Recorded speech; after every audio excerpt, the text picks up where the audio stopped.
एक बार सभी मिलकर के मेरे साथ पवित्र ओम का उच्चारण करेंगे, क्योंकि ओम परमपिता परमात्मा का मुख्य नाम है। तो ऐसे पवित्र नाम का उच्चारण करके हम अपनी जिह्वा, अपनी अंतःकरण को शुद्ध और पवित्र करेंगे।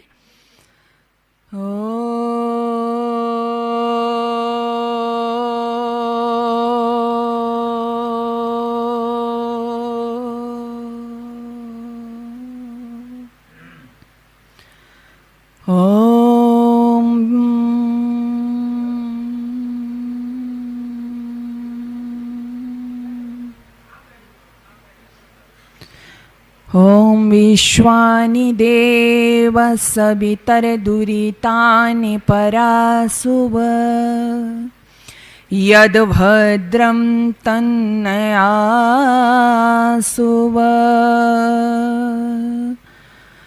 ओम स्वस्ति पन्थामनुचरेम सूर्याचन्द्रमसाविव पुनर्दधताग्नेता जानता संगमे महि। हे प्रभु तेरी शरण हम सदा आते रहें, गीत तेरे प्रेम से मिलकर सदा गाते रहें। गीत तेरे प्रेम से मिलकर सदा गाते रहें, मिलकर सदा गाते रहें।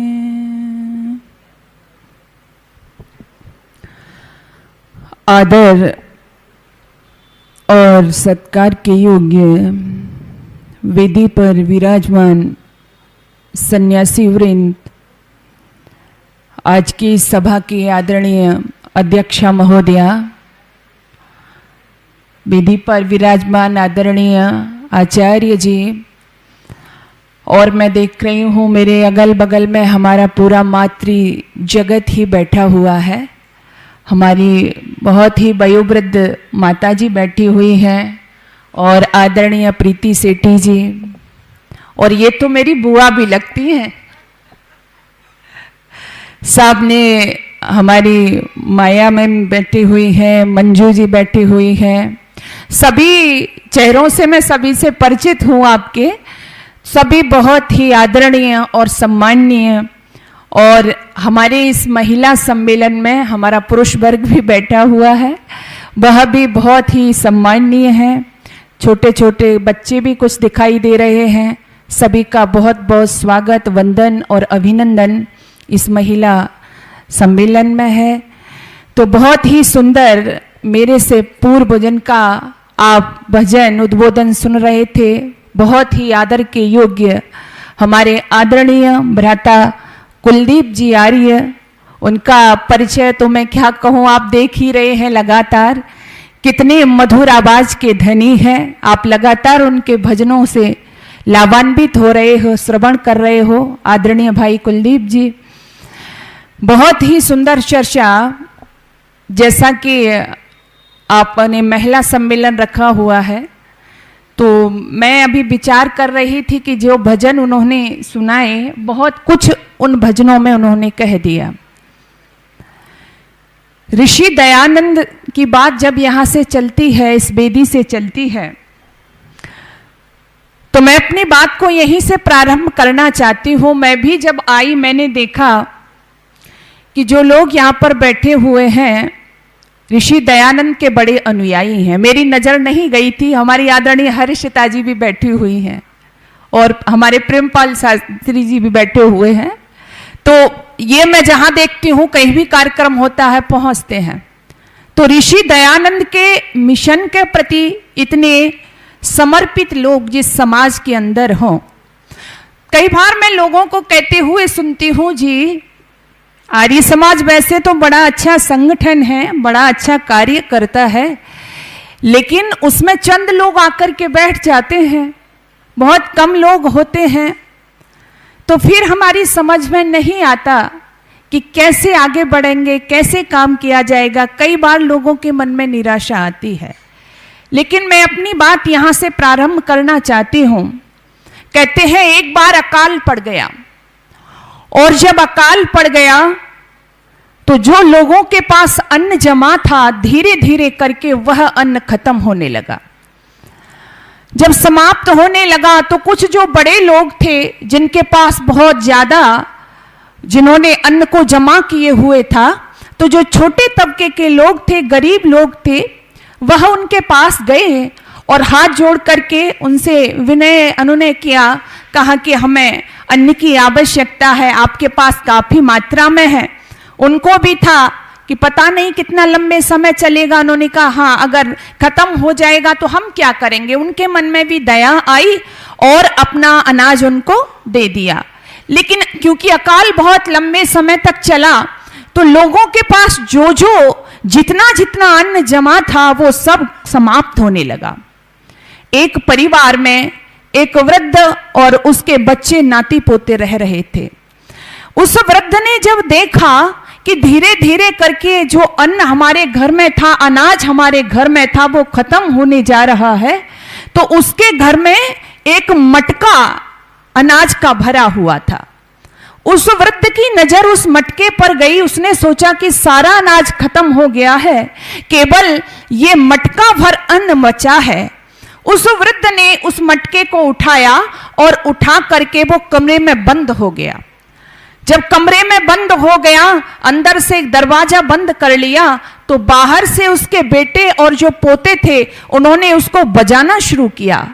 वो बजा रहे थे, दरवाजा खटखटा रहे थे और कह रहे थे कि बाबा दरवाजा खोल दो, आप ये ऐसा क्यों कर रहे हो, अरे कितनी कठिन परिस्थिति है, दाने दाने को लोग मोहताज हैं। ऐसी स्थिति में आप इस घड़े को लेकर के जिसमें अनाज भरा हुआ है अंदर बैठ गए हो। अरे इससे ज्यादा नहीं तो 4-5 दिन तो हम इसे खा करके अपने प्राणों को बचा सकते हैं। बाबा खोल दीजिए, आप ऐसे निष्ठुर कैसे हो सकते हो। ये बाहर से आवाजें आ रही हैं, लेकिन जो वृद्ध अंदर बैठा हुआ है मटकी को लेकर के, वह कहता है कि मैं दरवाजा नहीं खोलूंगा। बच्चे कह रहे हैं क्यों नहीं खोलोगे बाबा, आप ऐसे तो नहीं थे, आप हम पर बड़ा प्यार स्नेह लुटाया करते थे, लेकिन आज ऐसा क्यों कर रहे हैं। जब ये कहा उन पोतों ने, उन बच्चों ने, तो वो वृद्ध वो बाबा कहता है कि बेटा मैं दरवाजा नहीं खोलूंगा, क्योंकि जो तुम सोच रहे हो इस समय वो तुम केवल अभी के लिए सोच रहे हो, तात्कालिक लाभ के लिए सोच रहे हो, लेकिन मैं जो सोच रहा हूं, ये जो मटकी मैं अंदर लिए हुए बैठा हूं, मैं इसलिए इसको लेके बैठा हूं कि ठीक है आज तो अकाल है, लेकिन जब कल अकाल समाप्त हो जाएगा, वृष्टि होगी और इस धरती को फिर से अनाज की जरूरत होगी, बीज की जरूरत होगी, तो उस समय बीज कहां से लाएंगे। इसलिए मैं बीज को बचा रहा हूं और ये बीज मैं तुम्हें नहीं दूंगा। बहनों और भाइयों, इस आर्य समाज का काम भले ही कुछ लोग हो, लेकिन ये आर्य समाज बीज को बचाने का काम करता है। आपको गर्व होना चाहिए, आपको गौरव होना चाहिए। जब हमारा बीज सुरक्षित रहेगा तो हम अच्छी से अच्छी फसल पैदा कर सकते हैं। तो इसमें सबसे बड़ी आर्य समाज ने, ऋषि दयानंद ने, मैं उधर नहीं जाऊंगी, अपने बिंदु पर ही रहूंगी, बहुत सारे कार्य किए हैं। लेकिन आज जिस पर हम थोड़ी सी चर्चा करेंगे, हम बात करेंगे, कई बार जब मैं कहती हूँ महिला सम्मेलन, नारी सम्मेलन, मातृशक्ति सम्मेलन होता है, उसमें महिलाएं इकट्ठी होती हैं, तो देवियों आपके दिमाग में क्या आता है? क्या आपको लगता है कि महिला सम्मेलन के नाम पर आपको इकट्ठा करके आपकी शक्ति प्रदर्शन करना है यहां से? नहीं, ऐसा नहीं है। महिला सम्मेलन में जो आप लोग इकट्ठा होती हो, आप लोगों को बुलाया जाता है, इसका मतलब होता है कि आप अपने कर्तव्य के विषय में सोचें, जागरूक हों कि नारी का कर्तव्य क्या है। वो घर के प्रति भी हो सकता है, वो समाज के प्रति भी हो सकता है, वो राष्ट्र के प्रति भी हो सकता है, अपनी संतान के प्रति भी हो सकता है, बड़े बुजुर्गों के प्रति भी हो सकता है। हमारा कर्तव्य क्या है? क्योंकि जो विचार है ना, विचार की शक्ति बड़ी महान है। आप जैसा सोचते हो वैसे बन जाते हो। वेद ने कहा कृतुमय पुरुष, जो पुरुष है वो अपने विचारों का बना हुआ है। अगर आप हर समय नकारात्मक सोच रखते हो तो हमारे जीवन में नेगेटिविटी बढ़ती जाती है। यदि सकारात्मक सोचते हो तो फिर हमें वही एनर्जी मिलती है। तो इसलिए ऋषि दयानंद ने नारी की जो वकालत की, नारी को जो एक नाश्ता दिया या नारी को जो एक सम्मान दिया, उसका किसी से मुकाबला नहीं है। कई बार मुझे अजीब भी लगता है और दुख भी होता है कि आज मेरी माताएं बहनें जो अपने कर्तव्यों को समझकर, जिनको अपने समाज, अपने परिवार, अपने देश के प्रति अपना दायित्व तो समझना चाहिए था, वो कहां आकर के सिमट गई है। वो सिमट गई है कि हम किसी से कम नहीं हैं, और किसी से तो क्या कम नहीं है, पुरुषों से कम नहीं है। यह बात मुझे बार बार बड़ा कचोटती है। कई बार मैं इस पर बहुत विचार करती हूं कि ये मानसिकता हमारे दिमाग में क्यों घर कर गई। नारी ये क्यों सोचने लगी कि मैं किसी से कम नहीं हूं। हाँ, ये मैं मानती हूं, मैंने अध्ययन किया। बीच कालखंड ऐसा रहा मध्य का कि जब माताओं का शोषण हुआ, माताओं पर अत्याचार हुए, मैं मानती हूं, उस बात को नहीं नकार सकती। और यही कारण था कि नारी के अंदर ये विचार आया कि उसके प्रति जो शोषण होता है, यानी गर्भ में ही बेटियों को मार दिया जाता है, या फिर वो पैदा हो गई तो दहेज के नाम पर उसको मार दिया जाता है, या परिवार में उसके साथ अन्याय होता है, ऐसा होता था। और तब उसके दिमाग में ये विचारधारा आई कि मुझे अपने आप को श्रेष्ठ साबित करना है, या मुझे पुरुषों से आगे साबित करना है। मैं मान सकती हूं, लेकिन ये हमें कदापि नहीं भूलना चाहिए देवियों कि हमें तुलना करने की, बराबरी करने की कोई आवश्यकता नहीं है। क्यों नहीं है? क्योंकि हमारी जो सबसे प्रमुख भूमिका है, जिस पर मैं खास चर्चा किया करती हूं, नारी की जो प्रमुख भूमिका है वो मां की भूमिका है। और आप देखेंगे आज भी आपकी जो समस्या है, नजर पसार करके देखिए, समाज में आपको बहुत सारी समस्याएं नजर आ जाएंगी। जैसे आपके समाज में, आपके मोहल्ले में, आपके नगर में जैसे पार्षद बनते हैं, विधायक बनते हैं, एमपी एमएलए बनते हैं, तो हम क्या समस्याएं उनको गिनवाते हैं जी? हमारी रोड सही नहीं है, पानी की व्यवस्था नहीं है, या और भी जो वहां की समस्याएं होती हैं वह उन पे चिंतन करते हैं। सरकार भी बहुत सारी समस्याओं का समाधान करती है आपकी। कौन सी समस्याएं?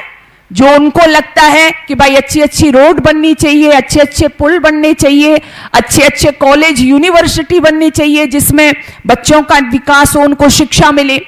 लेकिन जो बात मैं आपसे कहना चाहती हूं देवियों, हम देख रहे हैं कि हर जगह विकास की बात हो रही है। और यहां तक मैं अध्ययन कर रही थी, मैं सोच रही थी कि हमने देखा, यानी जो हमारे वेद हैं, कितने वेद हैं? 4। चारों वेदों में कितने मंत्र हैं? 20,379। उन वेद के मंत्रों को हमने अध्ययन किया, पढ़ा, तो क्या समझ में आया कि उस वेद मंत्र में कहीं भी कोई भी ऐसा वेद मंत्र नहीं है जिसमें यह कहा जा रहा हो कि कुत्ता तू कुत्ता बन, बिल्ली तू बिल्ली बन, है ना, गधा तू गधा बन, गाय, कहीं भी नहीं है ऐसा। लेकिन आप पढ़ोगे, अध्ययन करोगे तो वहां कई बार कहा जाता है मनुर्भव जनिया दैव्यम जन्म, हे मानव तू मानव बन। ऐसा क्यों कहा गया? क्यों कहा गया? क्योंकि हम मानव नहीं हैं। मानव का चोला है हमारे पास, लेकिन मानव नहीं है। मानव कब बनेंगे? जब हमारे अंदर मानवता आएगी। इसलिए वेद ने बार बार कहा कि हमारे अंदर मानवता आए, इंसानियत आए, तब हम क्या बनेंगे? श्रेष्ठ क्या बनेंगे? मानव बनेंगे, इंसान बनेंगे। आज यही कमी है। आज हमारी समाज में यही कमी है। आप देख रहे हो ना, मैं जगह जगह देखती हूं। आप मथुरा से आगे आगरा, आप उस रोड पे जाएं, बीच में फरे पड़ता है, वहां पर बकरी संवर्धन केंद्र है। हिसार में जाओ, खच्चर संवर्धन केंद्र है। और भी जगह जगह आपने देखे होंगे कि पशुओं के लिए, गाय के लिए, भैंस के लिए इस तरह से संवर्धन केंद्र बने हुए हैं। लेकिन मनुष्य के लिए कोई है नहीं, क्योंकि हम तो अपने आप को समझ रहे हैं हम तो भाई मनुष्य हैं, उसके लिए नहीं है। यानी जिसके लिए सब होना चाहिए था, ऐसी कोई योजना हमारे पास नहीं है, हमारे राष्ट्र नायकों के पास नहीं है। उनको लगता है अच्छे विद्यालय, यूनिवर्सिटी खोल करके श्रेष्ठ मानव का निर्माण हो जाएगा, मनुष्यता का निर्माण होगा। लेकिन ऐसा नहीं हो रहा आजकल, क्योंकि आपने देखा होगा आज पढ़े लिखे लोग बहुत मिलेंगे आपको पढ़े लिखे लोग मिल जाएंगे। क्यों? क्योंकि आपसे कुछ थोड़ा सा पीछे जाए, स्कूल कॉलेज ज्यादा थे कि आज ज्यादा हैं? आज ज्यादा हैं। यूनिवर्सिटी पहले ज्यादा थी, आज ज्यादा है। लेकिन समाज में हाहाकार पहले ज्यादा मचा था कि आज ज्यादा मचा है? आज ज्यादा मचा हुआ है। क्यों मचा हुआ है? क्योंकि हमारे बच्चे पढ़ रहे हैं, हम उनको पढ़ा रहे हैं। क्यों पढ़ा रहे हैं? कुछ बनाना चाहते हैं। हम चाहते हैं जी डॉक्टर बन जाए, तो वो डॉक्टर बन रहा है। हम चाहते हैं जी मास्टर बन जाए, तो वो मास्टर बन रहा है। हम चाहते हैं इंजीनियर बन जाए, वो इंजीनियर बन रहा है। हम चाहते हैं वो साइंटिस्ट बन जाए, साइंटिस्ट बन रहा है कि नहीं? बन रहा है। लेकिन क्या नहीं बन रहा? मनुष्य नहीं बन रहा। कैसे आपने देखा? क्योंकि हमने डॉक्टर बनाया उसको, क्योंकि हम चाहते थे ना। ये मेरा जो मैं आपसे पूछ रही हूं, ये उस आपके सवाल का जवाब भी है। जो लोग कहते हैं ना जी बच्चे तो हमारे मानते ही नहीं, बच्चे तो हमारे, हम कुछ बनना ही नहीं चाहते। यानी जो हम बनाते हैं तो आप ही चाहते हैं ना। तो डॉक्टर चाहते, डॉक्टर बन रहे हैं बच्चे, लेकिन डॉक्टर बन रहे हैं और अच्छे बन रहे हैं। और इतने अच्छे बन रहे हैं कि पेशेंट के इलाज के साथ साथ चुपके से किस तरह से उसकी किडनी को निकाल करके बेच दिया जाए, पेशेंट को पता भी नहीं चले। इतने अच्छे डॉक्टर। अच्छा, उनकी डॉक्टर में कोई कमी है बनने में? बोलो, नहीं है। वो डॉक्टर तो बन रहे हैं, लेकिन पेशेंट की जो किडनी निकाल करके बेच रहे हैं। क्योंकि आपने बचपन से उनको एक ही सिखाया, डॉक्टर बनो तो अच्छा सा पैसा कमाओ तो आप बड़े आदमी हो जाओगे। भाई बड़ा आदमी ही तो बनना है ना। इंजीनियर बनो, इंजीनियर तो वो बनेगा, पुलों का निर्माण भी करेगा, लेकिन वो ऐसे पुल का निर्माण करेगा कि उसको 1-2 महीने बाद ही एक्सीडेंट होंगे, उस पर गाड़ियां गिरेंगी और व्यक्ति मरेगा। क्यों?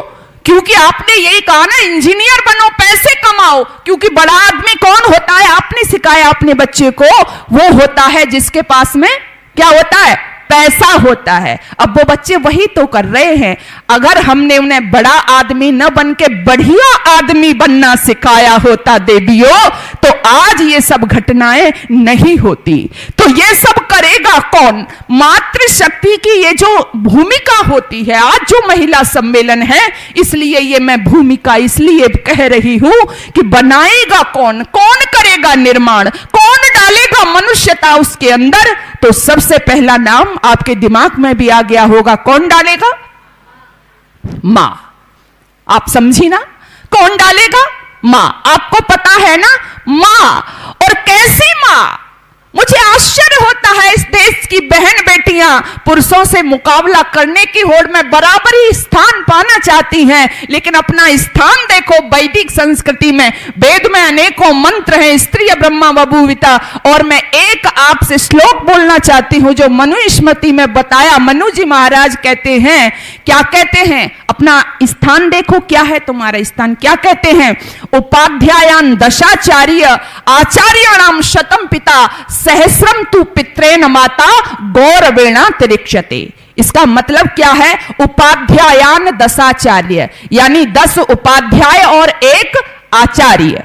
जो भूमिका 10 उपाध्याय से मतलब समझते हैं, जो अध्यापक मास्टर जिनको बोलते हैं, तो उपाध्यायान दशाचार्य, 10 उपाध्याय और 1 आचार्य, उसकी भूमिका ज्यादा है। यानी जितने 10 उपाध्याय मिलके काम करेंगे, उतना 1 आचार्य करेगा। उपाध्यायान दशाचार्य आचार्याणाम शतम पिता। और जितने शतम आचार्य यानी 100 आचार्य मिलके काम करेंगे, उतना एक पिता काम करेगा। उपाध्यायन दशाचार्य आचार्याणाम सतम पिता सहस्रम तु पित्रेण माता। और सहस्र किसे कहते हैं? हजार को। और हजार पिता जो काम करेंगे वो एक मां का काम होता है। एक मां काम कर देती है। थोड़ा सा गणित लगाओ तो मां की भूमिका कितने अध्यापकों के बराबर हो गई?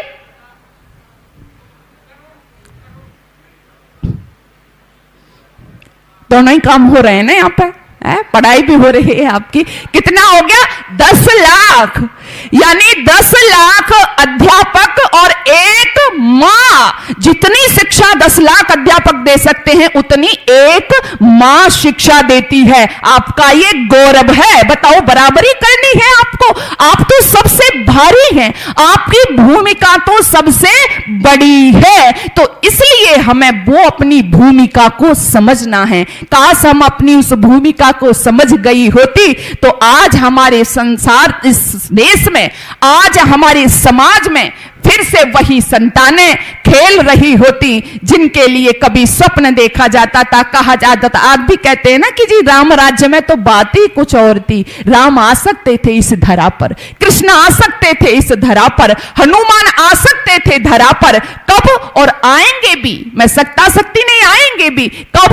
जब मातृ जगत अपनी भूमिका को समझ लेगा, जब मां अपनी भूमिका को समझ लेगी। लेकिन देवियों, हमारी भूमिका गड़बड़ हो गई। लोग कहते हैं, कई बार मेरे पास भी आते हैं, बहन जी कोई उपाय बताओ। बच्चे तो कहना नहीं मानते, बच्चे तो बहुत बिगड़ गए। लेकिन बुरा मत मानियो देवियों, बच्चे नहीं बिगड़े हैं। कौन बिगड़ गए? माता पिता बिगड़ गए हैं। बच्चे नहीं बिगड़े हैं। बच्चे तो आज भी वो सुनना चाहते हैं। बिगड़े कौन है? माता पिता बिगड़े हैं। मैं तो कहा करती हूं, आपकी संतान के दिल में आपका तेजस्वी रूप, तपस्वी रूप प्रतिष्ठित होना चाहिए। जब मां फैशन की कठपुतली बनकर के क्लबों में इठलाएगी तो आपकी संतान के दिमाग में वही आपकी इमेज अंकित हो जाएगी। अगर आपकी बेटियां, अगर आपके बच्चे आपसे पूछते हैं कि मां तुम हनीमून मनाने के लिए कहां गई थी, तो फिर सोचिएगा आपके बच्चे सही दिशा की ओर नहीं जा रहे हैं। हर बच्चे के लिए, हर बेटे के लिए, हर बेटी के लिए आदर्श होने चाहिए थे, आइडियल होनी चाहिए थी उसकी मां, आदर्श होना चाहिए थे उसका पिता, उसका दादा, उसकी दादी। लेकिन आज आपके बच्चे आदर्श कहां खोज रहे हैं? बॉलीवुड के हीरो और हीरोइनों में खोज रहे हैं, क्रिकेटर्स में अपना आदर्श खोज रहे हैं। काश तुमने अपने जीवन को ऐसा बनाया होता, तपस्वी रूप तुम्हारी संतान ने तुम्हारा देखा होता। कौन सा तपस्वी रूप था? माताओं संतान को बनाने के लिए पैदा तो सब कर देते हैं, ध्यान रखना, लेकिन उनको बनाने के लिए, उनका निर्माण करने के लिए आपकी एक महती भूमिका हुआ करती थी। और तभी आपकी पदवी माता की थी, क्योंकि कहा है कि जननी तो हर कोई होती है। जो जन्म देती है वो जननी है। कुतिया भी जननी है, सुअरी भी जननी है, बिल्ली भी जननी है। लेकिन मां कौन है? जो करे पुत्र निर्माण माता सोई। जो बच्चे का निर्माण करती थी वो कौन होती थी? वो मां होती थी। तो कहीं ना कहीं बिगाड़ हमारे में आया है। आज क्यों हमारी बेटियां दिशा भ्रमित हो रही हैं? कभी सोचा है आपने क्यों हो रही हैं? हम क्यों उनको संस्कार नहीं दे पाए? हम क्यों नहीं उनको अपने आदर्श समझा पाए? कमी इसमें हमारी है ना। आप अपनी बेटी को यदि धरती सा धैर्यवान बनाती, आपकी बच्ची यदि संस्कारों के आभूषण से आभूषित होती और वो दूसरे के परिवार में जाती, वहां जाकर के एक श्रेष्ठ बहू, एक श्रेष्ठ पत्नी, एक श्रेष्ठ मां बनती, तो फिर कैसे नहीं वैदिक संस्कृति की बेल पल्लवित होती। लेकिन कमी हमारे में रह गई। हम ही तो परिवार को तोड़ने का काम कौन करता है? हम ही तो करते हैं ना। एक मां की भूमिका आज क्या हो गई? जब एक मां भेजती थी अपनी बेटी को तो पहले कहती थी, बेटी जीवन में उतार चढ़ाव आते हैं, सुख है तो दुख भी होगा, दुख है तो सुख भी होगा, होता है ऐसा। घर गृहस्थी में सब कुछ चलता है, लेकिन तुझे संयम से काम लेना है, तुझे धीरता से काम लेना है। जब ये शिक्षा देकर के बेटी को भेजती थी मां, तो वो बेटी याद रखती थी। जब उसके जीवन में कभी उतार चढ़ाव आता था, सोचती थी नहीं, मेरी मां ने मुझे समझाया है कि बेटी हर तरह की परिस्थिति घर गृहस्थ में आती है। लेकिन आज क्या हो गया देवियों, अपार वेदना होती है। आज हम कहां आकर के खड़े हो गए। जो बेटी देखती थी कि तेरी मां के लिए घर गृहस्थ में तेरी मां तेरे पिता को हमेशा परमेश्वर के रूप में पूजती है, बेटी देखती थी कि तेरी मां के लिए तेरी जो दादी है वो हमेशा देवी के रूप में उसके हृदय में विराजमान रहती है। तेरा जो दादा है वो हमेशा एक देवता के रूप में तेरी मां के हृदय में प्रतिष्ठित रहता है। वो ये संस्कार लेकर के जब जाती थी अपनी ससुराल में, तो आप मुझसे कहो कि क्यों नहीं वो ससुराल, क्यों नहीं वो घर पल्लवित होता। आज देवियों अगर मूल में जाएंगे तो कमी किसकी मिलेगी? हमारी कमी हो गई। मां की भूमिका खराब हो गई, मां की पाठशाला बिगड़ गई, और मां की पाठशाला बिगड़ गई देवियों, तो फिर हमारे घरों से वही संतान, बोलो, वही संतान जो आज इस धरा पर क्या हलचल मचा रही है। मैं तो देखती हूं मां तेरा रूप ऐसा कैसे बिगड़ सकता है। मां का तपस्वी रूप संतान के सामने हो, लेकिन आज की माओं का रूप देखिए आप आश्चर्य करेंगे। आज इस देश में अपने बच्चों के साथ में, अपने बेटों के साथ में ये माताएं रील बना रही हैं। रील, कैसी रील, मैं क्या कहूं आपसे, अश्लीलता से भरी हुई इतनी उत्तेजक रील। कोई मां अपने पुत्र के साथ में ये सब कैसे कर सकती है? अरे मां, तेरा वो रूप, तेरा वो आदर्श आज कहां रह गया है? आज ये ऐसा बिगाड़ इस देश में चला है, ये रील बनाने वाला। मेरी माताओं, मैं आपसे कहना चाहती हूं, वो आप देख भी नहीं पाते होंगे, लेकिन नहीं, मैंने देखा कि आज के हर व्यक्ति को चस्का लग गया है। और चस्का क्या लगा है कि एक बूढ़ा बुजुर्ग भी जब वो रील देखता है और अपनी पोती के समान उम्र की एक लड़की को देखता है, उसको देखने से पहले उसकी आंखें क्यों नहीं बंद हो जाती? क्यों? क्योंकि वह भी उसमें अपनी पोती नहीं, एक औरत को देखता है। एक स्त्री जब अपने बाप के सदृश किसी को देखती है उस रील में, तो क्यों उसके भाव बेकार होते हैं? क्यों नहीं वो अपने भाई, अपने पिता का दर्शन उसमें करती है? देवियों, हमें जागना होगा। ये धड़ल्ले से चल रहा है। मैं देख रही हूं आज आपकी बेटियां, आज आपकी बहन ये रील्स बना करके कैमरे के सामने कपड़े बदल रही है। मेरा दिल रोता है। जो कभी पर्दे योग्य चीजें हुआ करता था, जो कमार बंद करके, दरवाजा बंद करके जो हम काम किया करते थे, आज वो सब रील बना करके आपकी बेटियां इंस्टा पर परोस रही हैं। ये समाज कहां जाएगा? मैं तो कहा करती हूं, आपका दरवाजा खुला है, घर खुला है, और चोर चोरी ना करे, ये कैसे हो सकता है? इसलिए जिम्मेदारी आपकी है। यदि आप रक्षा चाहती हो, बचाना चाहती हो, तो आपको अपने घर का दरवाजा बंद रखना पड़ेगा, तभी आप कुछ। और आपने देखा होगा, बंद दरवाजे के बाद भी तोड़ करके चोरियां हो जाती हैं घर में, और आपने पहले ही खुला छोड़ दिया हो घर को, तो फिर इसकी जिम्मेदारी किसी के पास में नहीं है। लेकिन आज ये सब हो रहा है इस देश में। बीड़ी और सिगरेट का धुआं उड़ाती हुई बेटियां, ड्रग्स लेती हुई बेटियां, शराब पीती हुई बेटियां, अश्लील वस्त्र पहनती हुई बेटियां, अश्लील गानों पर डांस करती हुई बेटियां, और संवाद इतने अश्लील बेटियों के, और वो रील बना करके परोस रही हैं इस समाज को, हमारी समाज का क्या होगा। मैं विचार कर रही थी आज इस देश में, पहले तो मैं पढ़ती थी कि यहां बड़ी वीरांगना देवियां हुआ करती थी, लेकिन आज तो रीलांगनाएं हो गई हैं। रीलांगनाएं ही मुझे चारों तरफ नजर आती हैं। कैसे बचाओगी इस समाज को? इसलिए आपका दायित्व बनता है। दायित्व क्या बनता है कि ये जो गंदगी चल रही है, ये जो फूहड़ता आज समाज में चल रही है, इसे क्या है, हमको रोकना होगा। आप निराश मत होइएगा कि हम क्या कर सकते हैं। मैंने कहा ना, आप बहुत कर सकती हो। आपको यहां बुलाया गया है केवल इसलिए नहीं कि आप जाकर के भीड़ बढ़ाओ। आप मातृशक्ति हो, एक मातृशक्ति जाग जाती है तो क्रांति हो जाया करती है। आप मेरठ की जिस धरा पर बैठे हो, 1857 की जो क्रांति हुई थी, आप प्रबुद्ध लोग बैठे हैं, लेकिन उस क्रांति में जो मूल में था, मंगल पांडे ने शुरुआत की, लेकिन जो मूल में थी, मंगल पांडे को जागृत करने वाली थी, वो कौन थी? एक देवी थी जिसका नाम भगवानी था। भगवानी नाम की इस देवी ने, उस बहन ने चिंगारी डाली थी मंगल पांडे के जिगर में। तो ये देवियां होती हैं, ये आप कर सकती हो। ऐसा कोई भी कारण नहीं है। यहां पर आप सोचो, आप तो बस इसलिए करती हो बराबरी।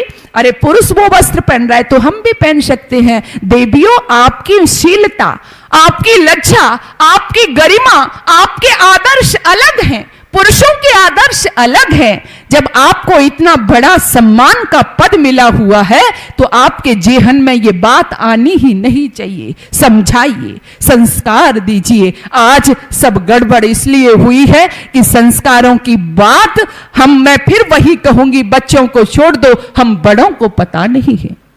जब बड़ों को पता नहीं है तो बच्चों में संस्कार कहां से आएंगे।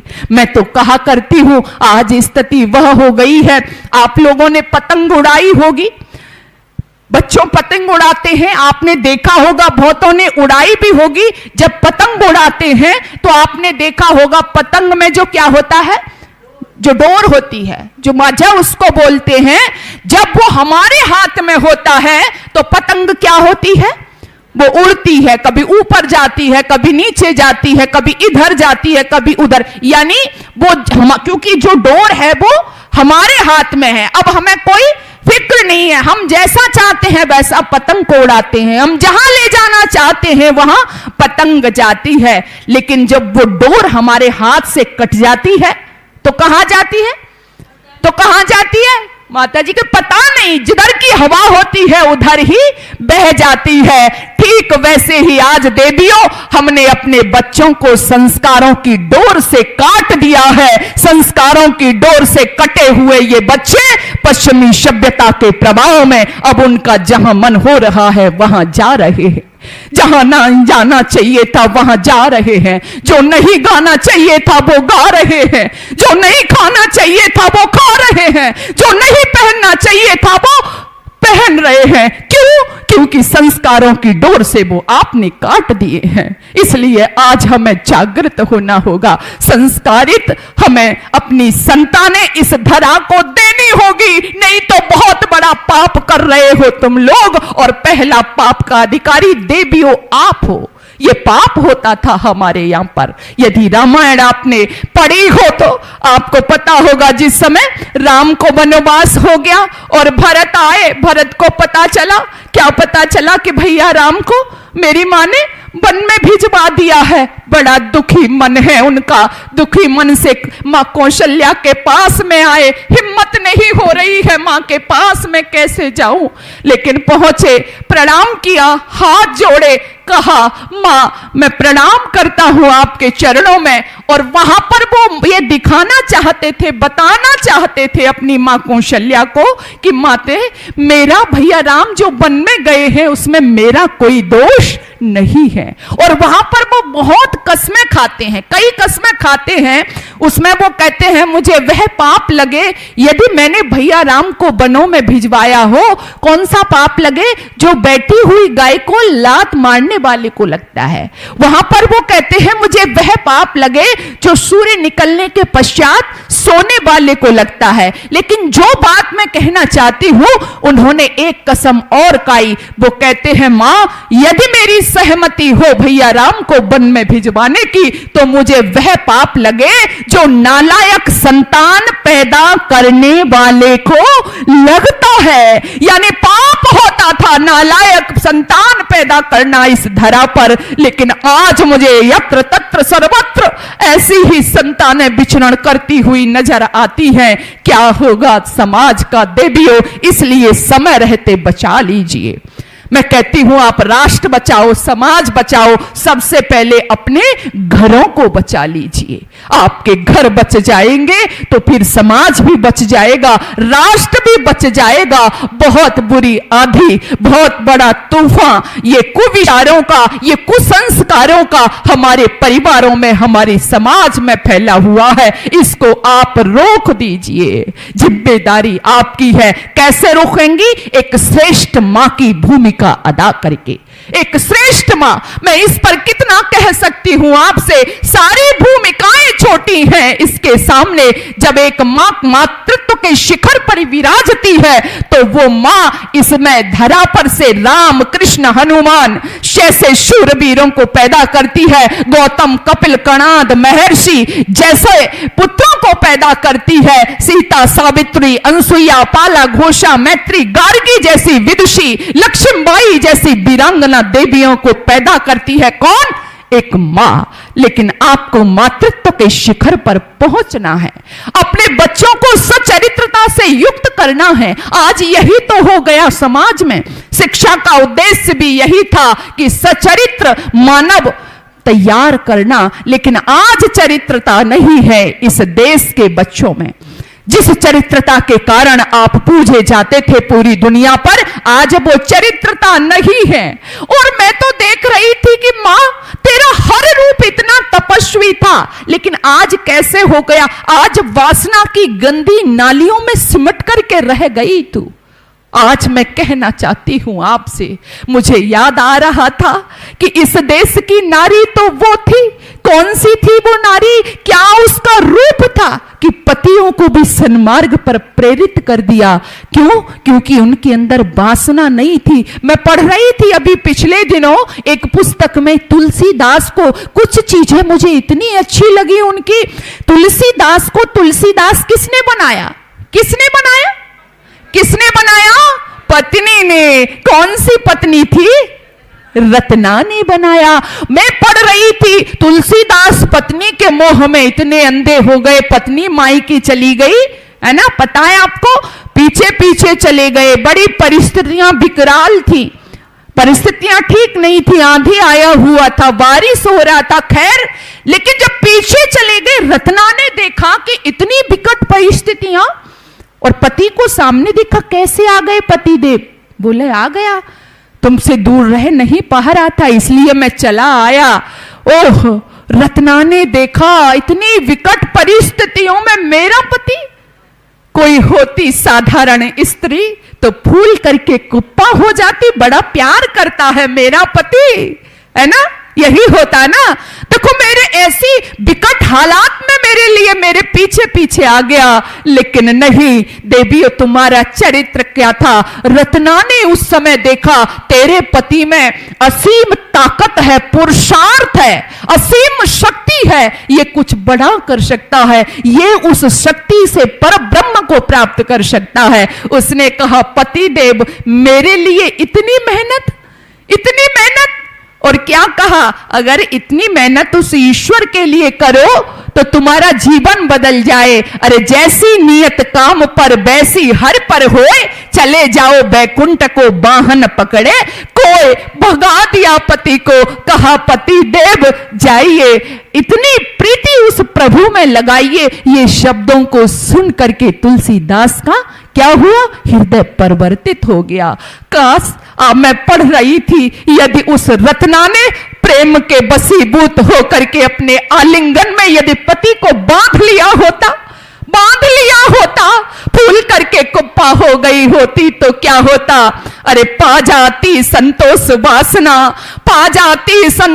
वासना, अगर गले लग जाती रत्ना। वो चल दिया था, अरे विकट कामनाओं को देता हुआ चुनौती, चला वियोगी, कामना हुई कामनी से निंदित होकर उपयोगी। पा जाती संतोष वासना, अगर गले लग जाती रत्ना, तो फिर कैसे होते हुलसी सुत तुलसीदास। अगर मिट जाती प्रेम पिपास, अगर मिट जाती प्रेम पिपास। यदि आलिंगन में बांध लेती वो रत्ना, तो वो तुलसीदास आज हमारे बीच में नहीं होते, जिनका रामचरितमानस हम गाते हैं। ये रूप था तुम्हारा देवियों। मैं पढ़ रही थी अभी पिछले दिनों, मैंने बहुत चिंतन किया। क्या चिंतन किया कि एक वह देवी, कौन सी देवी जिसके प्रेम में पति व्याकुल है और उसको वो ब्रह्म से मिलने की बात कहती है, वो वासना को वो ब्रह्म की तरफ मोड़ देना चाहती है, उस प्रेम को। और एक वह पत्नी, कौन सी पत्नी? आपके मेरठ शहर में अभी पिछले दिनों जो हुआ, मैं तो केवल यहां पर रह रही हूं, लोग मेरे को फोन कर रहे हैं, बहन जी आप मेरठ में है ना? मैंने कहा हाँ मेरठ में हूं। अरे कैसे हुआ, थोड़ा आप उधर रह रही हैं, क्या हुआ? एक वो पत्नी है देवियों। कौन सी पत्नी?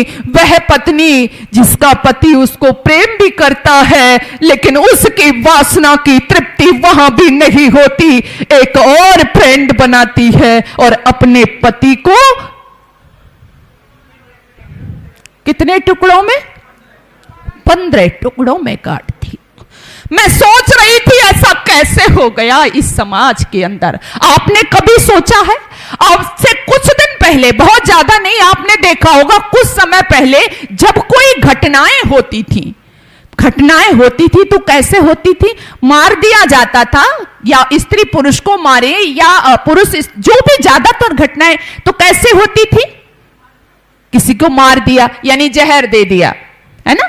जहर दे दिया, गोली मार दी, इस तरह की घटनाएं हुआ करती थी। लेकिन अभी मैं कुछ दिनों से देख रही हूं कि ये घटनाएं कभी 15 टुकड़े किए, कोई 36 टुकड़े करता है, कोई 50 टुकड़े करता है।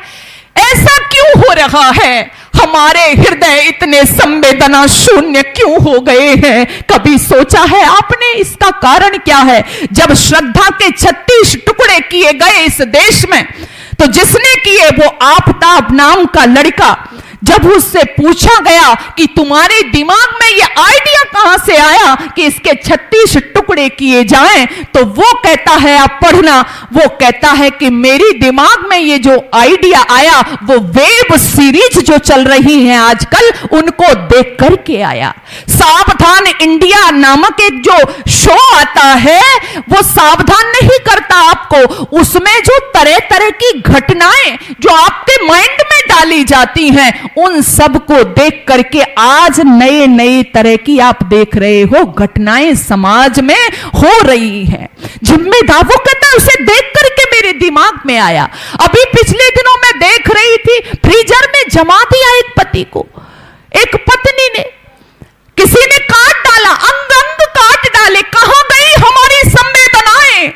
हम इतने संवेदन शून्य कैसे हो गए? हमारी संवेदनाएं मर जाएंगी तो हम समाज में कैसे रह पाएंगे? और दिन प्रतिदिन कैसे एक पति या एक पत्नी ऐसी घटनाओं को अंजाम कैसे दे सकती है? यहाँ की पत्नी तो समर्पण से युक्त होती थी। मैं मानती हूं कष्ट सहे यहाँ की देवियों ने। मैंने पहले भी कहा था शोषण हुआ था, लेकिन उसमें भी मैंने अपनी दादी, मैंने अपनी नानी से, पुरानी जो हमारे घरों में है, मैंने उनसे सुना है, कष्ट सहे थे उन्होंने भी। उनके जीवन में भी प्रतिकूलताएं आई थी, लेकिन एक ही शिक्षा लेकर के वो आई थी। कौन सी शिक्षा? जिसको चुन लिया उसको चुन लिया, बदली नहीं अल्पायु पर, जो बर लिया सो बर लिया। जिसका वरण कर लिया, क्या कहती थी? क्या कहती थी? जिसको चुन लिया उसको क्या करना है बेटी? उसके साथ निभाना है। और एक नहीं, दो नहीं, बल्कि कितने? 7 जन्म की बात करती थी। अभी पिछले दिनों एक मेरी दादी लगती थी, तो उन्होंने कहा मैं तो गंगा जी पर गई थी, वो बात कर रही थी, मैं सुन रही थी दूर से। मैंने उनसे कहा गंगा जी गई थी आप? बोली हाँ। मैंने कहा क्या किया वहां? बोले स्नान किया मैंने। फिर मैंने कहा अच्छा और? बोली हाँ एक काम और किया था। मैंने कहा क्या किया? बोली बेटी मैं जौ भी लेकर के गई थी, जौ गेहूं वाले जौ जो होते हैं। तो मैंने कहा उसका क्या किया आपने? बोली वो गंगा के किनारे में उन्होंने उनको बो दिया। मैंने इसका क्या मतलब है? बोली इसका मतलब यह है कि मैंने उनको बो करके भगवान से यह प्रार्थना की कि अगले जन्म में तेरा दादा ही मुझे पति रूप में मिले। मैंने कहा वाह रे भारत की स्त्री, अगले जन्म में दादा ही मिले। यहां ऐसी बातें, ऐसा नहीं है उनके जीवन में भी प्रतिकूलताएं आई, लेकिन वो क्या है अब भी उसी पति को मांग रही है। लेकिन आज क्या हो गया? आज तो हम क्या कर रहे हैं? 7 जन्म तो छोड़ दो, आज 7 महीने तक हम उसको नहीं निभा पा रहे हैं। क्या हो गया है समाज में? इसलिए आओ देवियों, ये सब यदि चलता रहेगा तो आप सोचना कि हम आगे बढ़ रहे हैं, लेकिन ऐसा समाज हो जाएगा कि इस समाज में हम रह नहीं पाएंगे। अपने आदर्श स्थापित करो इस समाज में, अपने बच्चों को योग्य बनाओ, अपने बच्चों को संस्कारवान बनाओ। जब ऐसी संतानें आएंगी ना, तब आप देखना अवश्य ही मैं कहा करती हूं, फिर से वही राम राज्य होगा, फिर से वही अच्छी संतानें जब खेलेंगी तो सुख में पूरा स्वर्ग सा संसार हो जाएगा, समाज हो जाएगा। लेकिन इसमें भूमिका आपकी होगी। आपके जीवन में जब तक सादगी रही देवियों, तब तक यहां पर श्रेष्ठ संतानें पैदा होती रही। जब से सादगी छूट गई आपके जीवन में, बनावट आ गई, दिखावट आ गई, तब से आपकी संतानें भी बनावटी पैदा होने लगी। मैंने तो यहां पर पढ़ा था, यहां की देवियां, यहां की बेटियां, उनका जो गहना था, वास्तविक आपको लगता है कि ये जो झुमके, झाले, हार, हमेल, ये आपका गहना था? ये गहना नहीं था। मैं मना नहीं करती, इसको धारण करिएगा, लेकिन वास्तविक गहना क्या था? एक आर्य मां कहती थी, अपनी बेटी से कहती थी कि बेटी, जब उसकी डिमांड करती थी मां मुझे जंजीर चाहिए, मां मुझे अच्छे से मुझे बालियां चाहिए, मुझे बाजूबंद चाहिए, तो मां क्या कहती है कि बेटा तेरा सच्चा गहना क्या है? क्या कहती है? क्या रखा है इन चमकदार, क्या, ध्यान से सुनना, हमारा गहना क्या है?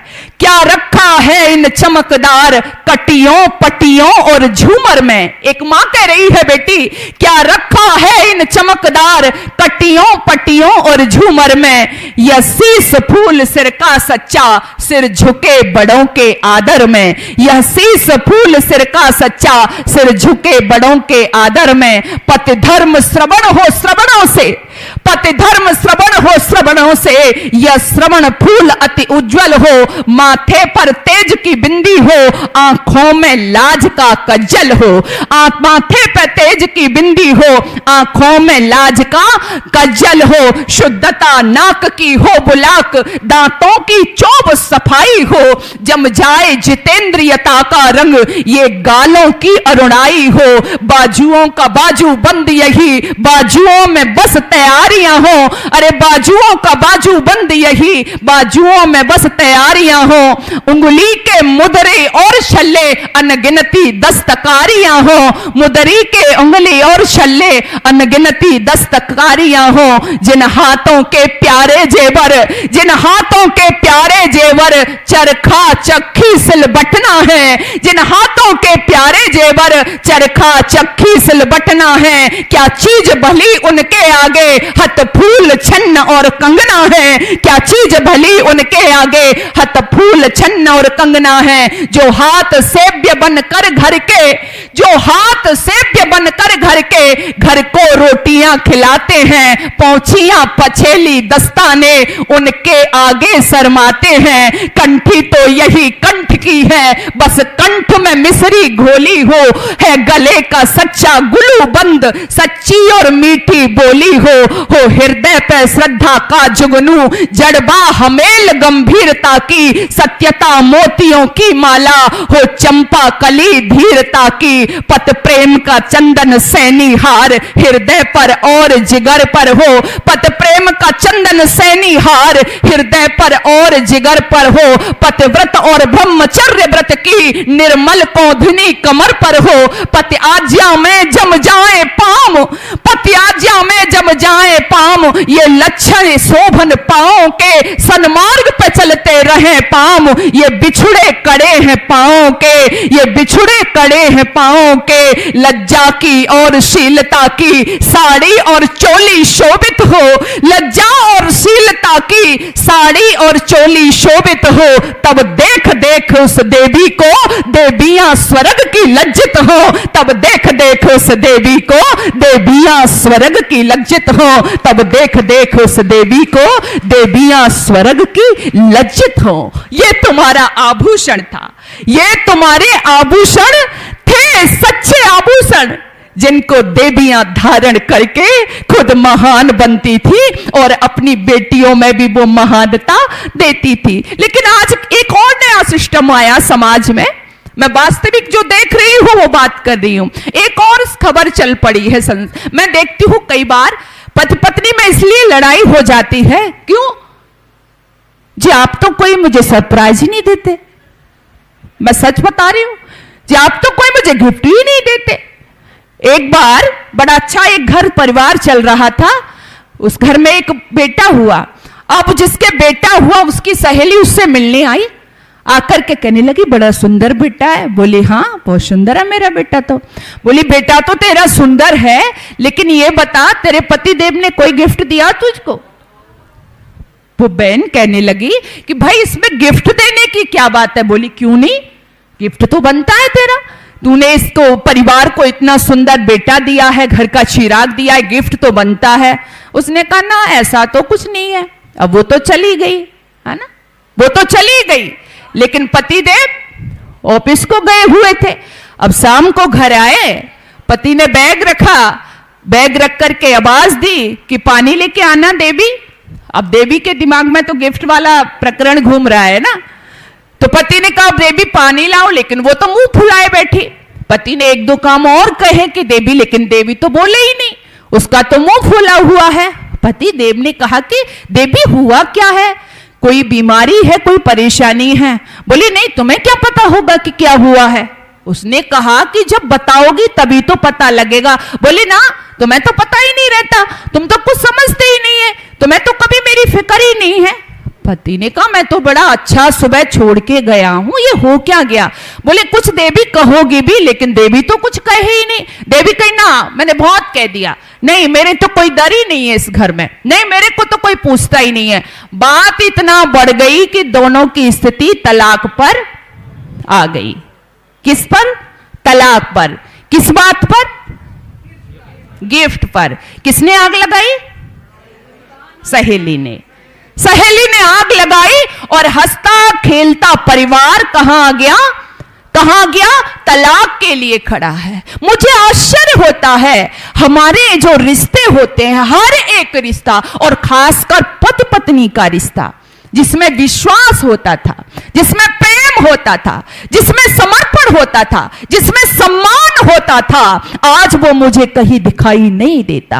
आज मैं देख रही हूं हर कोई एक दूसरे से बड़ा बनने में लगा है, हर कोई आज एक दूसरे का सम्मान नहीं है।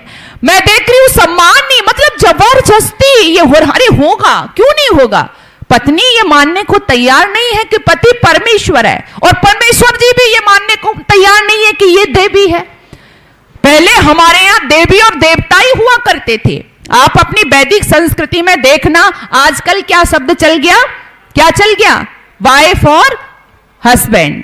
लेकिन पहले यहां पर क्या कहा जाता? पति पत्नी तो थे ही, लेकिन देवी और देवता।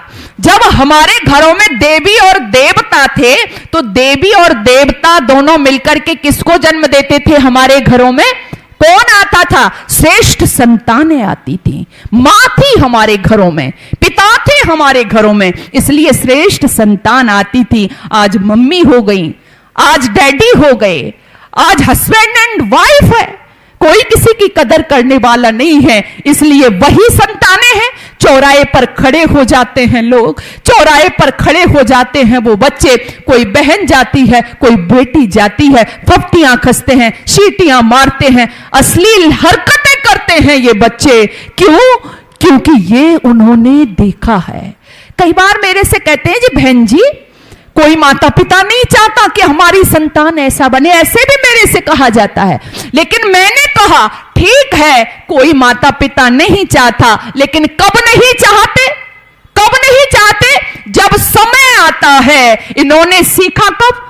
बच्चा गर्भ के अंदर है, और ये अब तो साइंटिफिक दावा भी हो गया है, वैज्ञानिक भी मानने लगे हैं कि गर्भ में जब बच्चा होता है, मां जैसा खाती है, मां जैसा देखती है, मां जैसा सुनती है, उसका प्रभाव किस पर पड़ता है? बच्चे पर पड़ता है। मानने लगे हैं लोग। तो मां क्या कर रही है? इसलिए आपने पहले देखा होगा मां क्या करती थी, बड़ा संयम रखती थी अपने जीवन में। बच्चा है गर्भ में, अच्छी अच्छी पुस्तकें पढ़ती थी, वेद पढ़ती थी, दर्शन पढ़ती थी, उपनिषद पढ़ती थी, अच्छा अच्छा खाती थी। और आजकल क्या है आप सभी जानते हैं, क्या हो गया?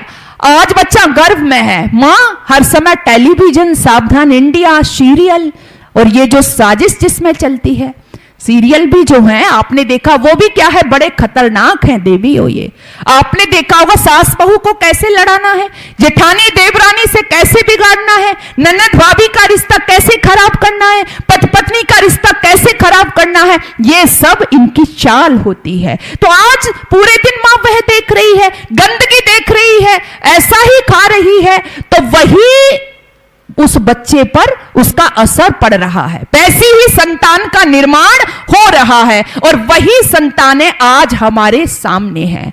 तो सबसे पहले मैं फिर वही लौट कर आती हूं और कहना चाहती हूं, देवियों बहुत देर हो जाएगी। मैं कहा करती हूं अक्सर, आप में सबसे अलग कोई चीज है तो वो मां है। क्यों? क्योंकि पूरी दुनिया की जो स्त्री है वो कामिनी के रूप में नजर आती है।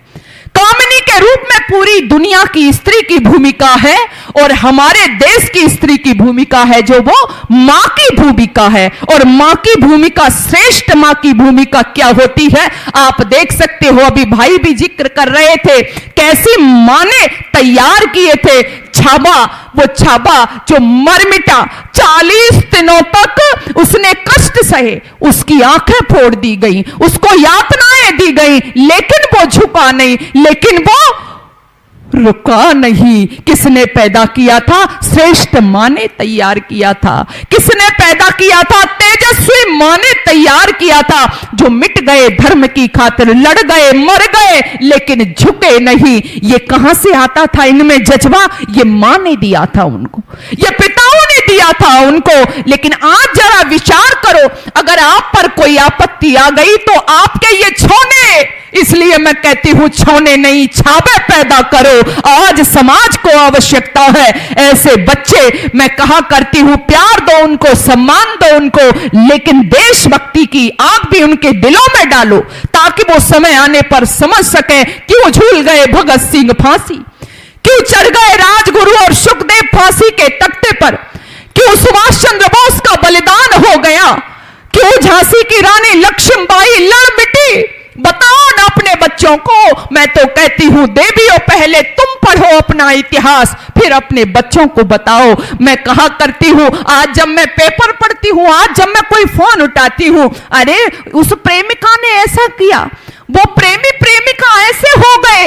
ओह, बड़ी शौक चली है इस देश की बेटियों को प्रेमिका बनने की। माताओं, मैं खुले मंच से कह रही हूं, तुम अपनी बेटियों को प्रेमिका बनाओ, बनाओ प्रेमिका अपनी बेटियों को, लेकिन कैसी प्रेमिका बनाओ? हाड़ी रानी जैसी प्रेमिका बनाओ अपनी बेटियों को।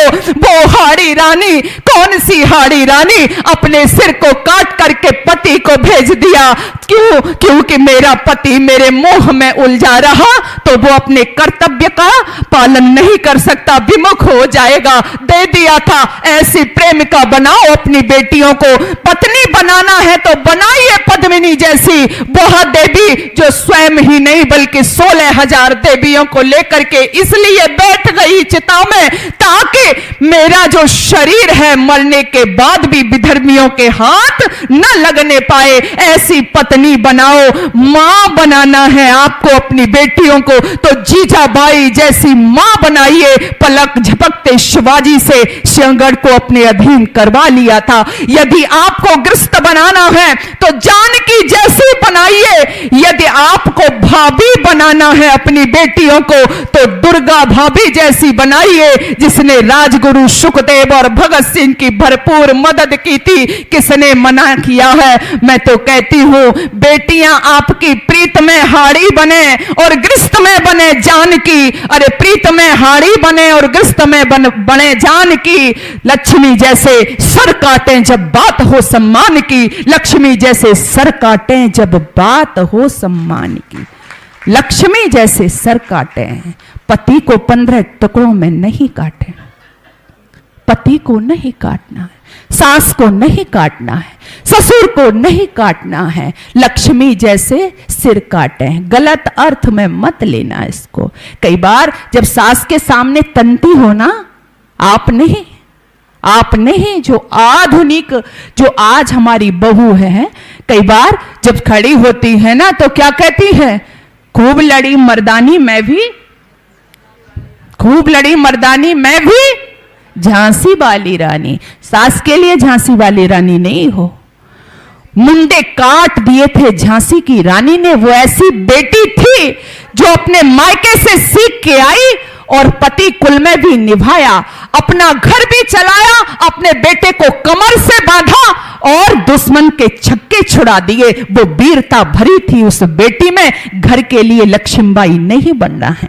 सुनाइए अपनी बेटियों को। आपने सुनाया कभी? अगर सुनाते तो मुझे लगता है कि शायद ये दुर्दशा आज हमारे समाज में हमारे बच्चों की न रह रही होती। कमी तो हम करते हैं ना। मैं कई बार सोचती हूं, कई बार देखती हूं, वृद्धाश्रम भरे पड़े हैं, बड़े अच्छे अच्छे घरों के बच्चे, जिनके बड़े बड़े अधिकारी अफसर हैं, उनके माता पिता वृद्धाश्रम में हैं। ऐसा क्यों हो रहा है? भाई शिक्षा तो उनको दी ना, पढ़ाया तो उन्होंने उनको, लेकिन फिर भी वृद्धाश्रम में छोड़ दिए। क्यों छोड़ दिए? क्योंकि देवियों फिर हमें मूल में लौटना होगा कि जिस समय उनका निर्माण करने चाहिए था उस समय वह व्यस्त थे, और आज जब उनको जरूरत पड़ी तो बच्चे व्यस्त हैं। काश उस समय उनको समय दिया होता तो शायद ये स्थिति नहीं होती, क्योंकि बच्चे आपके अनुसरण से सीखते हैं। कई बार मेरे पास बहन लेकर के आएंगी बच्चों को, कहेंगी बहन जी थोड़ा सा उपदेश कर दो इसको। क्या? इसको उपदेश कर दो। मैं कहा करती हूं देश की देवियों, बच्चे कभी उपदेश की भाषा नहीं सीखते। उपदेश की भाषा से उनको नहीं सुधारा जा सकता। बच्चे हमारे आचरण से सीखते हैं, बच्चे हमारे व्यवहार से सीखते हैं। माँ का बोलना, पहनना, उठना, खाना, पीना जैसा होता है आपके बच्चे पर वो छाप छोड़ता है, आपके बच्चे के दिमाग पर वो अंकित होता है। हमारा जो आप बच्चे से जो करवाना चाहते हो उसको पहले करना शुरू कर दीजिए। आप चाहते हो आपके बच्चे के दिल में वो अतिथि के प्रति भाव आए, वो आदर करे। क्या करना होगा आपको? आप अतिथियों की सेवा करो। आपके घर में अतिथि आते हैं, आप उनकी सेवा करो ना। अतिथि घर में आए, फोन बजा, अतिथि आने वाले हैं। फोन बजा, आपकी कोई ननद आने वाली है, आपने क्या कहा? फोन तो रख दिया, आ रही है, मना तो नहीं करोगी ना? क्यों? कर देंगे क्या? नहीं करेंगे। लेकिन फोन रखा, अब क्या बड़बड़ बड़बड़? हंसी आ रही है माताओं को, है ना? कुछ ऐसा ही चलता है क्या? तो बड़बड़ शुरू हो जाती है। मतलब खासकर जो घरों में हो रहा है, या किसी व्यक्ति विशेष की बात नहीं है, तो जब बड़बड़ क्या, अरे अपना तो बेडरूम एक ही है, वो अतिथि आ रहे, कहां रोकेंगे, कैसे उसको रखेंगे? अब जो आपका बच्चा है वह सब देख रहा है, वो सब देख रहा है। अगर आपने जैसे ही आपको पता चला कि अतिथि आने वाला है और आपने क्या किया? आपने कहा उसका, आपने स्वागत के लिए तैयारी शुरू कर दी। आपने कहा अतिथि देवो भव, अतिथि तो देवता होता है ना? तो आपके बच्चे के दिमाग में भी वही आया कि नहीं आया? आपके बच्चे के दिमाग में भी वही आया। अब आपको कहने की जरूरत नहीं पड़ेगी कि आप अतिथि का आदर करो, सेवा करो, क्योंकि वो समझ गया। अगर आप अपने घर में अपने बड़ों का सम्मान करती हो, जब आप वयोवृद्ध होएंगी तब आपकी संतान आपकी सेवा करेगी। क्यों? क्योंकि उसने देखा है, उसको पता है कि दादी की सेवा मेरी माँ ने की है, उसने देखा है बाबा की सेवा मेरे माँ ने की है, मेरे पिता ने की है। लेकिन वो देख कुछ और रहा है देवियों, तो आप कैसे फिर कल्पना में सोच सकती हो कि आपकी सेवा होगी। एक बार एक बच्चा अपनी दादी के पास आया और आकर के कहता है, दादी तू कब मरेगी? क्या कहता है? दादी ने कहा, नास मारे, मैं तो तुझे खिलाती हूं, पिलाती हूं, अपने पास रखती हूं। भाई दादी को बड़े प्यारे होते हैं, कहते हैं ना मूल से ज्यादा क्या कहते, ब्याज प्यारी होती है। तो दादी ने कहा कि तू ऐसा क्यों कह रहा है, मैं कि तो तुझे बड़ा प्यार करती हूं। तो बोला मैं थोड़ी कह रहा हूं। दादी ने कहा फिर कि मेरी माँ रोज कहती है पिताजी से। बोले क्या कहती है? कि मेरी माँ कहती है कि ये तुम्हारी माँ कब मरेगी, कब मरेगी। तो बोली दादी ने कहा कि ऐसा क्यों कहती है? तो बोला इसलिए कहती है, मेरी माँ कहती है कि जब तुम्हारी माँ मर जाएगी मेरे पिताजी से, तो तुम्हारी माँ जिस कमरे में रहती है ना, वो कमरा हम 5,000 रुपए में रेंट पर दे देंगे, किराए पर दे देंगे, इसलिए मेरी माँ पूछती है। अब जरा विचार करो, ये बातें हंसाने के लिए नहीं है, इसमें कितनी गहराई छुपी हुई है। आज 5,000 रुपए के लिए आप ये देख रहे हो कि मां कब मरेगी, आपकी सास कब मरेगी, लेकिन वही कमरा आपका बच्चा कितने में देगा? तब तक तो 10,000 हो जाएगा ना। तो फिर वो बच्चा भी इंतजार करेगा, उसकी बहू भी इंतजार करेगी, क्योंकि जैसे को तैसा, जैसा बोओगे वैसा काटोगे। और आर्य समाज का, वैदिक धर्म का तो ये सिद्धांत है कि जो जैसा करता है, पक्तारम पक्व पुनराविशति, उसको वैसा भोगना। बोए पेड़ बबूल के आम कहां से पाए, तो इसलिए आम का फल खाना है ना देवियों, तो आपको आम के ही फल लगाने होंगे। इसलिए आपकी भूमिका, आपकी जिम्मेदारी बहुत ज्यादा बनती है। और वह भूमिका यदि हम अपनी समझ गए, वो तो मैं कहती हूं सारी जगती बहुत सुंदर हो जाएगी।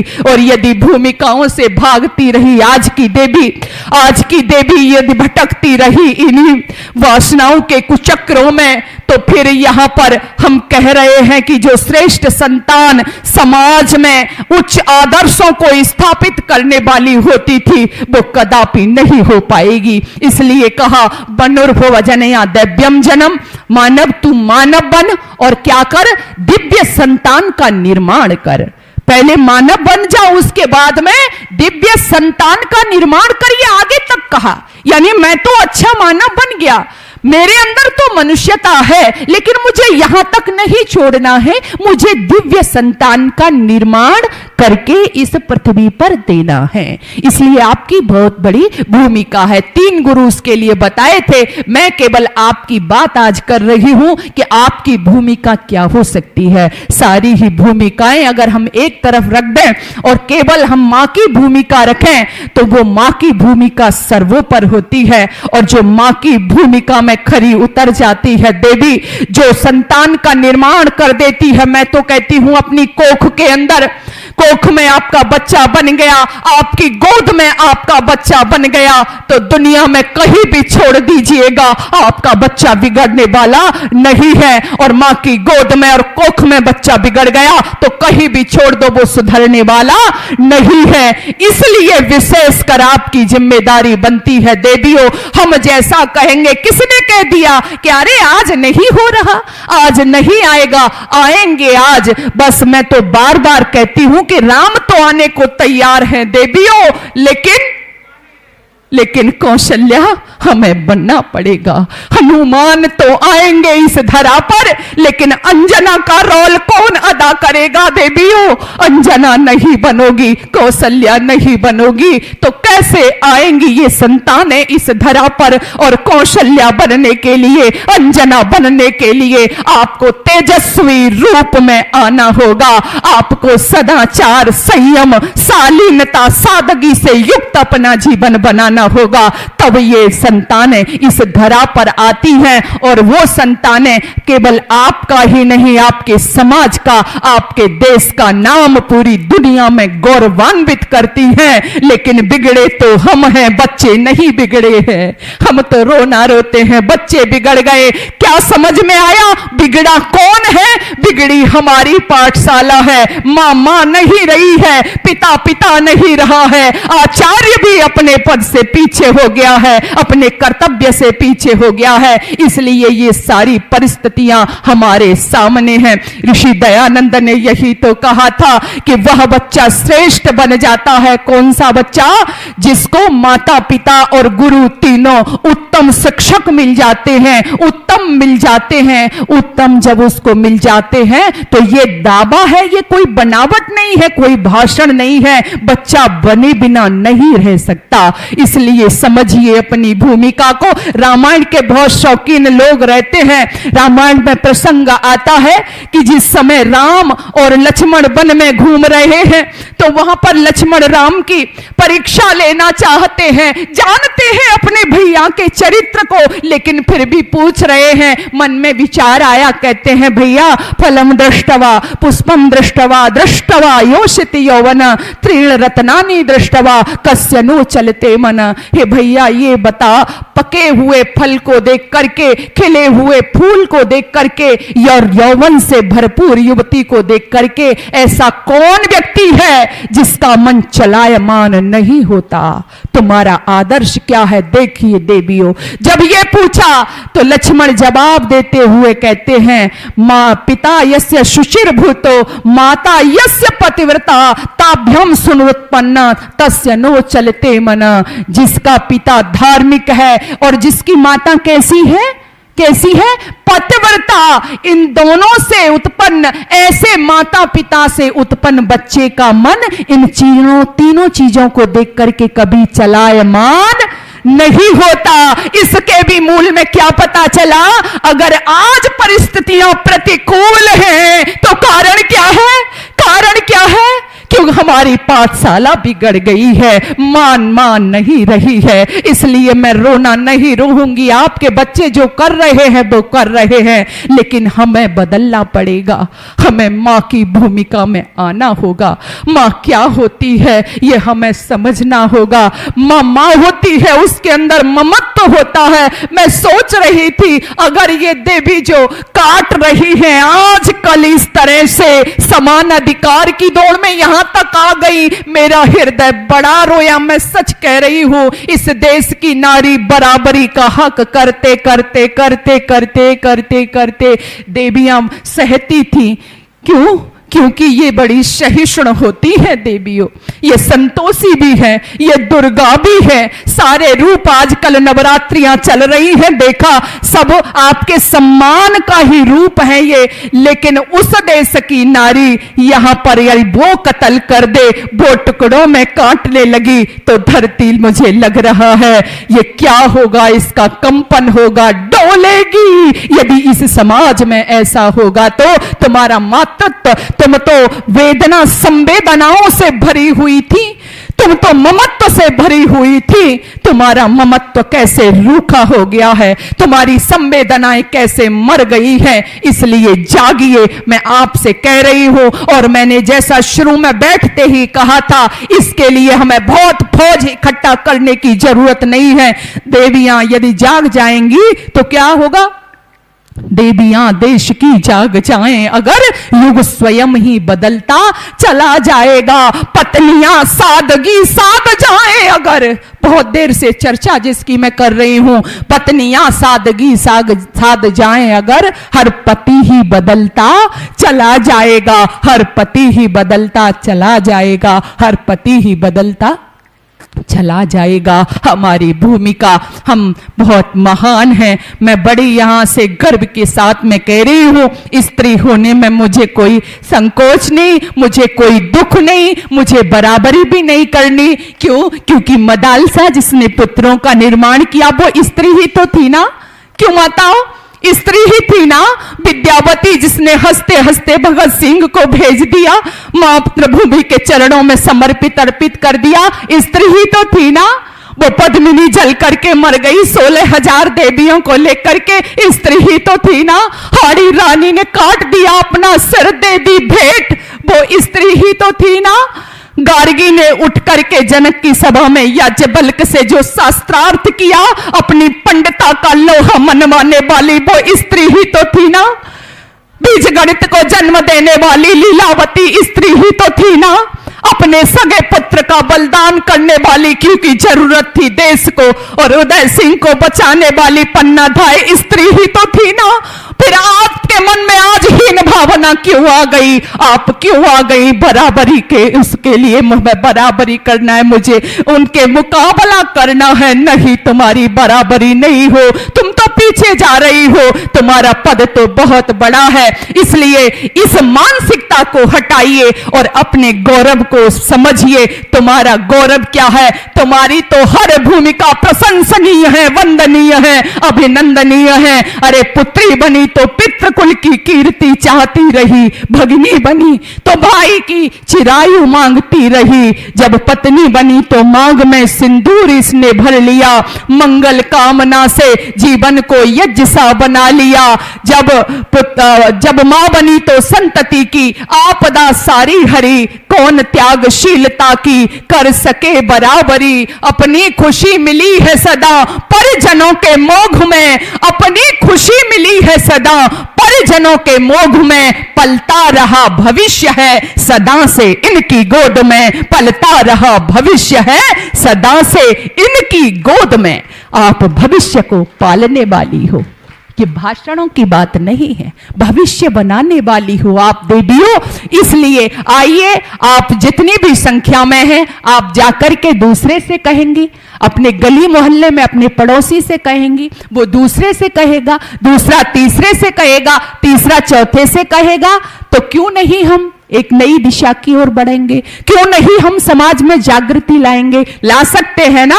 तो बस हम अपनी भूमिका अदा करें और बहुत अच्छे से, हमें निराश नहीं होना है। मैंने कहा था प्रतिकूलताएं आती हैं, परिवार में भी आती हैं, समाज में भी आती हैं, हृदय बड़ा दुखी होता है, चिंतित होता है मन, कई बार बहुत बुरा भी लगता है।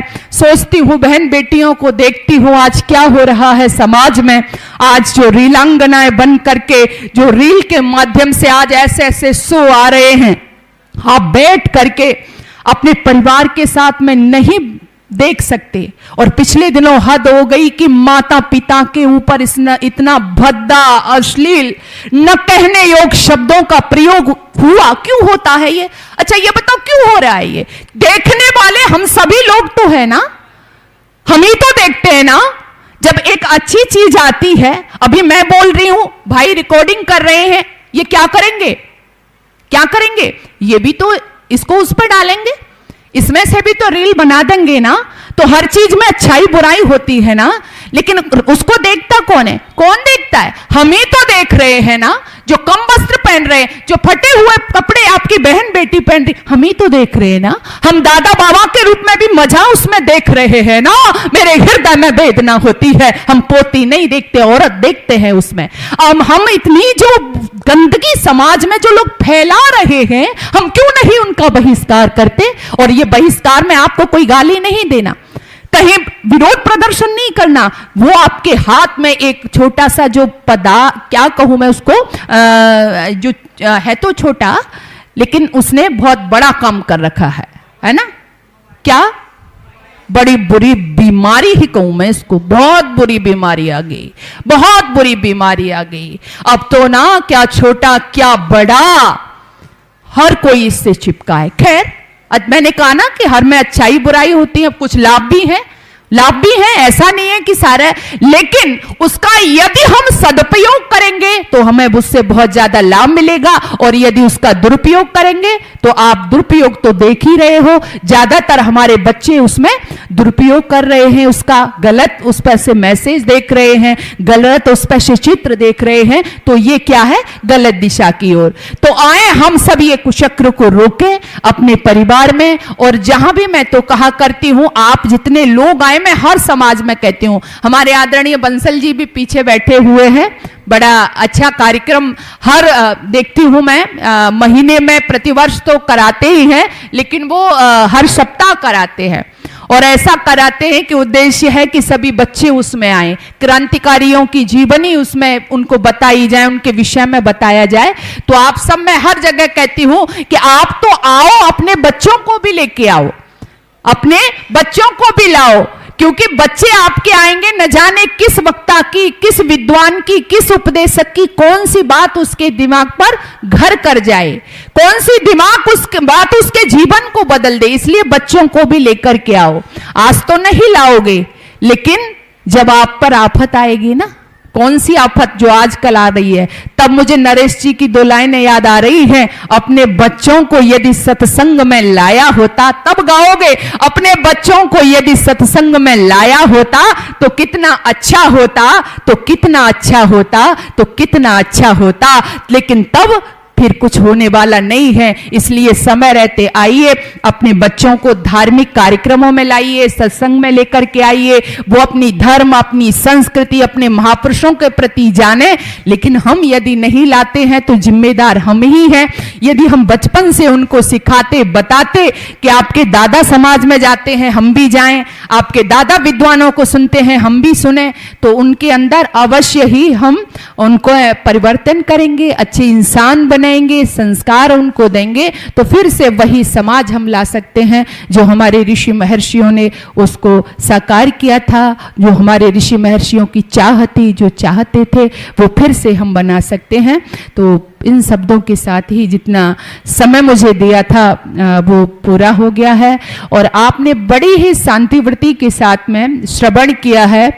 इसके लिए भी मैं आपका बहुत बहुत धन्यवाद देना चाहती हूँ कि मैं बड़ी दौड़ते दौड़ते आई थी। आज 3 लेक्चर मेरे कॉलेज में भी थे, तो मैं बड़ी दौड़ते हुए आप सबसे मुझे मिलना था। हमारी माताएं, और जैसा भाई भी कह रहे थे, हमारी माता कैलाशी जी बैठी हुई हैं, इनको देख करके वाकई मैं पिछले 3रा वर्ष है जब मैं आई थी, तो वो जैसे मैंने जब देखा था, वही जो उनके अंदर ऊर्जा और जोश था, वो आज भी माता जी उसी तरह से बैठी हुई हैं। और हमारी आदरणीय बैठी हुई हैं, हमारी प्रीति माता जी हैं, सामने हमारी बैठी हुई हैं, सभी बहनें जो सभी चेहरे में देखती हूँ, लगभग जितनी समाजें हैं, सभी समाजों में ये लोग जाते हैं। तो इनका कोई विशेष नहीं है, एक मन में सोच है, एक टीस है, एक तड़प है उनकी कि वो समाज के लिए कुछ करें। तो बहुत सुंदर लगा मुझे आप सबसे मिलके, बात करके, और कुछ जो मेरे हृदय में, मैं इसको भाषण नहीं करूंगी, मैं जो सोचती हूँ, कई बार मुझे लगता है कि हम भाषणों से देश को नहीं, बल्कि रचनात्मक कार्य यदि हम करें तो हमारा समाज भी बदलेगा और देश एक नई दिशा की ओर चलेगा।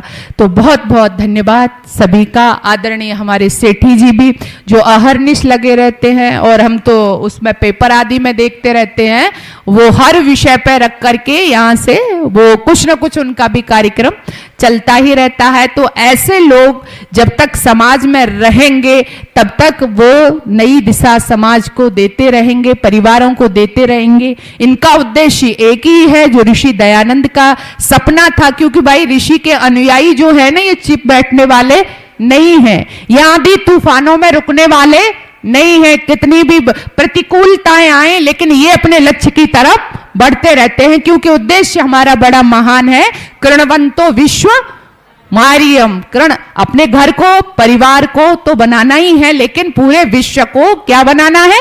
आर्य बनाना है। और आर्य से मतलब क्या है? श्रेष्ठ से है। बहुत से लोग टिप्पणी करते हैं ना जी आर्य, तो आर्य से मतलब क्या है? श्रेष्ठ से, जो सदाचारी है, जो संयमी है, वो आर्य है। तो ऐसी समाज का हम निर्माण करेंगे। पुनः आप सभी का बहुत बहुत धन्यवाद, आपने बड़ी शांतिव्रति के साथ मेरी बात को सुना। ओम शांति शांति शांति।